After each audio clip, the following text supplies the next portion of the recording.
साईबाबा मंदिरामध्ये साई दर्शनासाठी येणाऱ्या साई भक्त भाविकांना सहजपणे चांगलं दर्शन कसं मिळेल, भक्त मनमोकळा फिरला पाहिजे, चांगल्या सुविधा उपलब्ध करून द्या।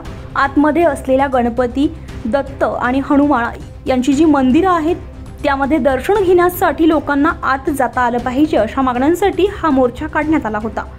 या मोर्चामध्ये माजी नगराध्यक्ष कैलास कोते, शिवसेनेचे नेते कमलाकर कोते, उद्योजक किशोर गंगवाल, दीपक वारुळे, गोपीनाथ गोतकर, निलेश कोते, रमेश गोतकर, दीपक वारुळे, शहरातील विविध ग्रामस्थ, व्यापारी मोठ्या संख्येने हजर होते।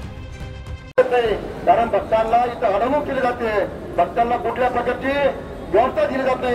एकदा भक्तामध्ये आला का परत त्याला आतमध्ये येत नाही, इथं नाम करून करावं लागतं, सत्यनारायण पूजा केली जाते, मंदिरात त्याला वाटतं की बाबांच्या समोर बसलं पाहिजे, अशा प्रकारची प्रत्येकाची भक्ताची भावना आहे आणि त्यासाठी आपण चारही गट केले पाहिजे, ही सातत्याने आमची मागणी आहे। त्याची गरजेची नाहीये, परंतु आपण त्याची गरज निर्माण करतो। फक्त थांबला, प्रसन्न मनाने जर गावात फिरला तर आपला सगळ्यांचा व्यवसाय वाढेल।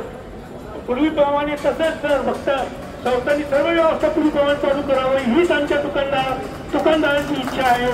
धन्यवाद। उत्तर महाराष्ट्र लाईव्हसाठी किशोर पाटणी, शिर्डी।